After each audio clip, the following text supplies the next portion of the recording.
Hola amigos, hoy les traigo dos historias, espero y les gusten. Comencemos. La embrujada. Fue por el siglo XVI en la capital del país, siendo aún el virreinato de la Nueva España, donde tomó lugar una leyenda que giraba en torno a la hechicería y poderes diabólicos que surgieron a partir de la envidia y la vanidad de una mujer llamada Doña Francisca. Corría el año 1554, en aquel entonces gobernaba el virrey don Luis de Velasco y Ruiz de Alarcón. Y aunque el Tribunal de la Fe se estableció en México hasta 1571, los castigos contra las brujas y la herejía se practicaban desde que los conquistadores llegaron. Los juicios de este tipo en la Nueva España se hacían de forma rápida y expedita. Los acusados eran encarcelados tras el juicio y después conducidos a la horca o la quema. Los eventos extraños sucedieron en una casona ubicada en la calle de Cadena número 7, hoy conocida como calle Venustiano Carranza, en el centro de la CMDX. Era habitada por doña Felipa Palomares de Heredia. Ella había sido esposa de uno de los capitanes de Hernán Cortés y había enviudado después de consumada la conquista, heredando el nombre y la fortuna de su esposo. Ella tenía un hijo llamado Domingo de Heredia y Palomares, el cual había sido mimado en exceso desde la cuna y criado con lujos y dispendio, siempre sobreprotegido por su autoritaria madre que, al ser hijo único, era su consuelo y adoración. Al cumplir la mayoría de edad, su madre se preocupó por que su amado hijo se casara y tuviera descendencia. Deseaba que se casara con una mujer de alcurnia y abolengo, y por supuesto ella tenía que aprobarla. El joven Domingo deseaba casarse. Durante los años sometido a los cuidados de su madre, no había conocido a una mujer o entablado relación con alguna. El hecho de poder salir y mezclarse con jovencitas para enamorarlas era algo nuevo para él, por lo que había obtenido el permiso de su madre para salir a dar la vuelta por los lugares de moda en donde jóvenes de la alta sociedad concurrían. Era común que en esos sitios se juntaran muchachos para escoger a los mejores partidos para casarse. Así que durante varios meses Domingo, en compañía de sus amigos del colegio, fue muchas veces a conocer sin éxito a una jovencita que no solo le gustase, sino que también fuera del gusto de su madre. Corrieron los meses y el joven no conseguía que alguna mujer se enamorase de él. A pesar de ser apuesto y con una gran dote, nadie se interesaba en él por ser introvertido y vivir bajo el ojo vigilante de su madre. Decepcionado, una tarde visitaba la catedral para orar por la salud de su madre y la bendición de poder conseguir una novia con la cual casarse. Aún no terminaba sus oraciones cuando frente a él se hincó una jovencita y al despojarse de su velo dejó entrever la hermosura de su rostro y el azul de sus grandes ojos, que al verlos Domingo quedó extasiado con la juvenil aparición. Su belleza virginal contrastaba con la intensidad de sus oraciones, tanto que hizo que el corazón del joven diera tumbos de emoción y prendado de aquella belleza, acercándose para poder contemplarla mejor. Notó que no era conocida, nunca la había visto en las reuniones o en los lugares de moda del virreinato. Emitiendo suspiros, se hartó de ver la dulce figura y el candor de que era poseedora. Luego de terminar de orar, se persignó y se acercó a una pila de agua bendita e introdujo sus dedos para hacer la señal de la cruz, en tanto Domingo la observaba fijamente en todos sus movimientos. Al salir de la iglesia, y como era la costumbre, la siguió a prudente distancia para ver dónde vivía. La joven en su andar se dio cuenta que Domingo la seguía y apresuró el paso. Al llegar a su casa se metió sin dilación. El joven pudo observar que la casa era de mediana fábrica y estaba situada en la serrada de Necatitlán. Al acercarse para observar mejor, se quedó petrificado al ver que la joven salía intempestivamente de su casa para observar mejor al joven, que, al darse cuenta, se le subieron los colores al rostro y la joven le regaló una mirada y una sonrisa tenue que acabó por enamorar a Domingo. A partir de ese momento, Domingo de Heredia y Palomares comenzó el cortejo y el asedio de la joven. La siguió por todas partes, haciéndose presente por casualidad, y la joven correspondía a sus intentos, regalándole sonrisas discretas y miradas cargadas de ternura. Con el tiempo descubrió que se llamaba Doña Francisca de Bañuelos y era hija única de padres humildes y trabajadores en el centro de la ciudad. Eso en principio frenó los ímpetus de Domingo, que al saber el origen humilde, pensó que su madre nunca aprobaría esos amoríos, y jamás daría consentimiento para que se realizara una boda con la joven. Aún así y preso del amor que sentía por Francisca, continuó con sus cortejos hasta que una noche después de seguirla una mano blanca salió por entre los barrotes de la ventana del cuarto de Francisca, y el presuroso tomó el ofrecimiento y besó tenuemente la mano de la joven, que después cerró su ventana para dejar soñando a Domingo con el roce de sus labios en su blanca y gentil mano. Ahí marcó el inicio de una relación de rejas en las que el joven noche a noche iba y descargaba sus mayores sentimientos de amor y promesas en la joven que, entre suspiros y murmullos musitó una declaración de amor que fue sellada con un beso breve de los carnosos labios de la joven Francisca. Sin embargo, los rumores corrieron rápido y la noticia de estos amoríos por parte de lenguas oficiosas llegaron a oídos de doña Felipa. Y al escuchar las noticias rompió el cólera y lanzando gritos de asombro y molestia, se arrodilló ante el Sagrado Corazón para pedir perdón por algún pecado que ella hubiera cometido para ser merecedora de tal castigo, de ver a su hijo rendido a los pies de una plebeya. Las mujeres que le dieron la noticia se despidieron entre sonrisillas viles y triunfantes. Doña Felipa, al ver que se iban, salió presurosa a buscar a la mujer que le había robado el futuro a su hijo. Fueron fuertes golpes del pesado aldabón que cimbraron la puerta de madera y herrajes, que la mano firme y encolerizada de doña Felipa profería con odio. Fue la joven que al abrir la puerta sintió que las fuerzas de sus piernas le abandonaban y una corriente eléctrica la recorrió al ver el rostro deforme por la ira de la madre de Domingo. Sin preámbulos entró con prepotencia a la casa y Francisca, al saber los alcances de la señora, le dejó hablar. Su primer pedimento fue determinando. Habría de alejarse de Domingo, pues ella era un plebeya sin nombre, ni fortuna, ni sangre noble. Además, si se negaba, él haría que su hijo le obedeciera y lo mandaría a España. Al decir esto, Domingo salió de improviso de uno de los cuartos y con palabras firmes, enfrentó la ira y el reproche de su madre. Defendiendo el amor que sentía por la joven y su autonomía de escoger de quien se enamoraba, sin importarle las amenazas de su madre de desheredarlo ante la negativa de seguirla. Doña Felipa salió de la casa sorprendida por la actitud y el desafío de su hijo. Mientras los jóvenes ratificaban su amor y deseos de casarse. Al paso de los días y mostrando cada vez sus deseos de casarse, doña Felipa cayó en depresión y oraba para que Dios quitara de en medio a la joven y le devolviera el amor de su hijo. Pero al ver que sus oraciones no cobraban efecto en el corazón de su hijo, renegó de él y juró que Domingo no se casaría con aquella mujer. Por ese tiempo, y llorando amargamente su dolor con una amiga, le confesó que haría lo que fuera para evitar esa boda, y esta última le contó de la existencia de una bruja muy poderosa y temida en muchas sociedades secretas de la Nueva España. Le dijo que era posible alejar a los enamorados a través de maleficios y que esta bruja era la indicada para llevarlos a cabo. Cegada por la rabia y por el amor enfermizo que sentía por su hijo, pidió ser llevada de inmediato a ver a aquella bruja que vivía por el área de la actual Tacubaya. Al llegar al viejo jacal de la bruja, una mujer anciana de rasgos mestizos de aspecto torvo la recibió como si supiera lo que iba la dama, estando en el interior de su inquietante jacal con olor a copal y humo de leña. Doña Felipa le contó su penar y sus deseos de separar a su adorado hijo de Francisca. La bruja, escuchando con detenimiento la petición de la preocupada mujer, le dijo que podía hacer el trabajo, pero le costaría mucho. Doña Felipa, arrojando una bolsa llena de doblones, cerró el trato prometiéndole que si funcionaba le pagaría con bastante generosidad. La bruja le ofreció darle una respuesta en 2 días, y para un jueves de esa semana tendría que regresar para revelarle el plan a seguir. Sin más demora, doña Felipa se despidió y salió gustosa y esperanzada en los poderes de la bruja. Su corazón estaba henchido de gozo al pensar que por fin Domingo volvería a ella pidiéndole perdón y abandonando a la maldita joven que le robó su amor. Así llegó la noche del jueves y doña Felipa fue en busca de la bruja. Luego de un rato le reveló un plan siniestro y de venganza que terminaría con la vida de la joven. Pero para que este se cumpliera, los jóvenes habrían de casarse, cosa que no le gustó a doña Felipa. Pero para poder lograr su objetivo debía ceder. La bruja entonces le dijo que después de la boda, ella debía darle un presente a la mujer de su hijo, el cual la iría matando poco a poco y ante su mirada. Eso llenó de emoción a Felipa.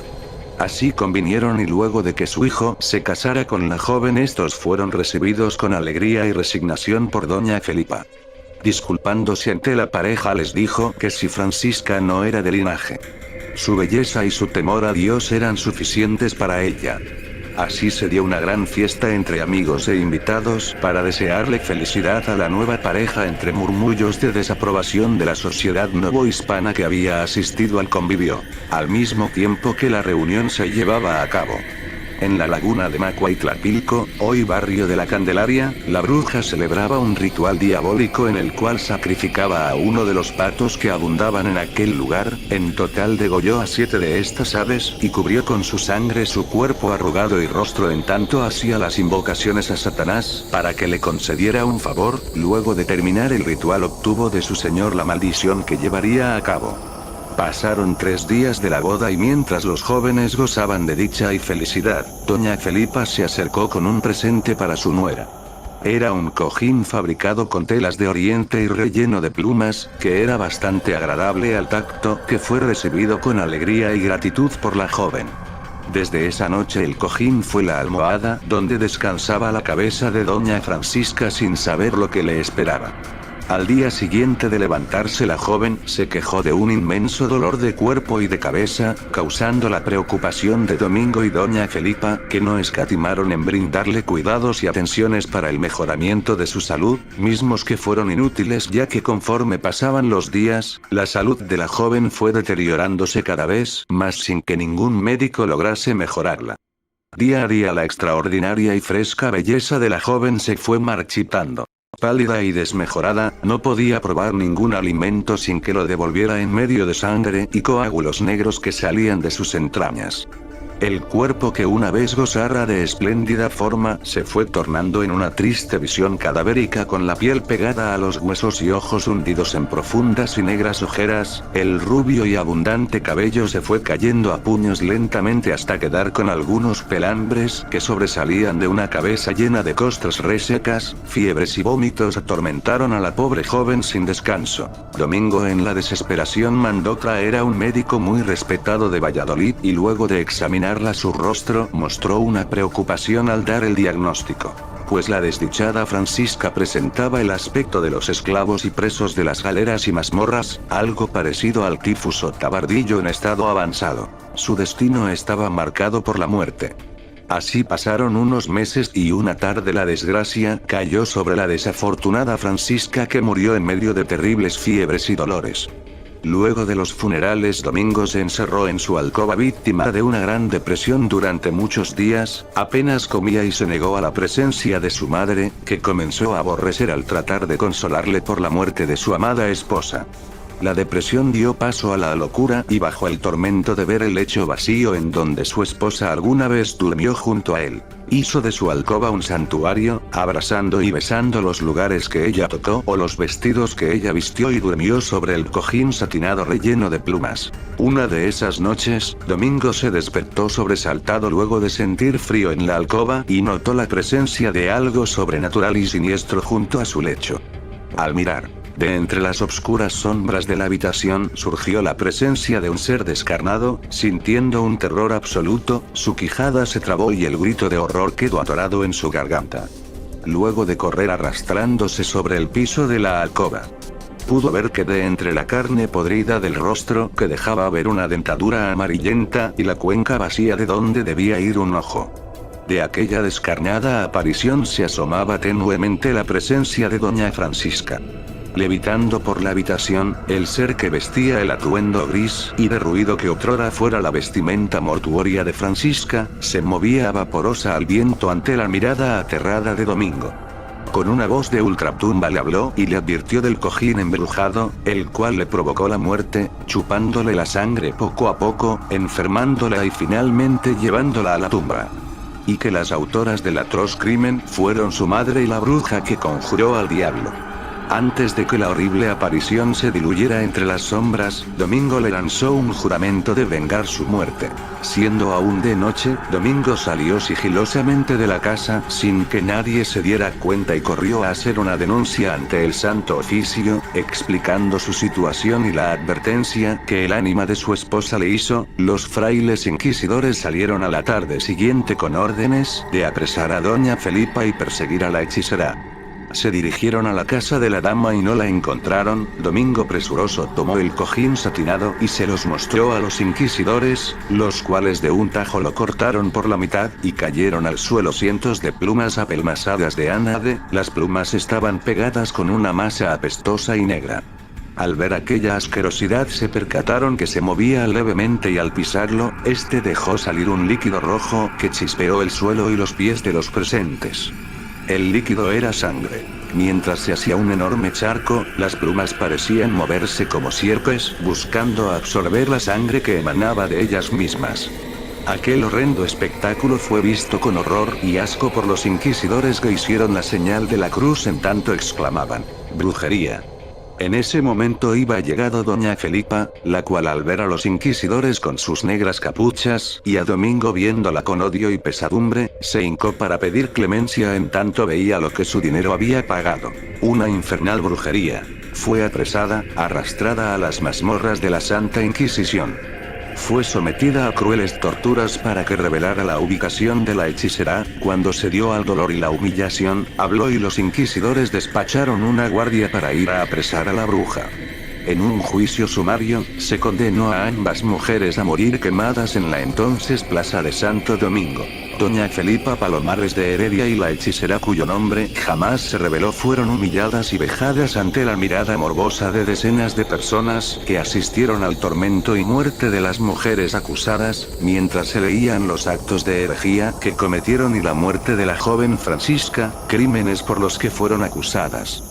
Se les dictó la sentencia de morir en la hoguera. Así fueron atadas a postes y rodeadas de leña aceitada que avivó el fuego que poco a poco envolvió a las mujeres. En medio de gritos horribles y la risa burlona de la hechicera, ambas fueron quemadas hasta las cenizas, las cuales fueron esparcidas y enterradas en lugares desconocidos.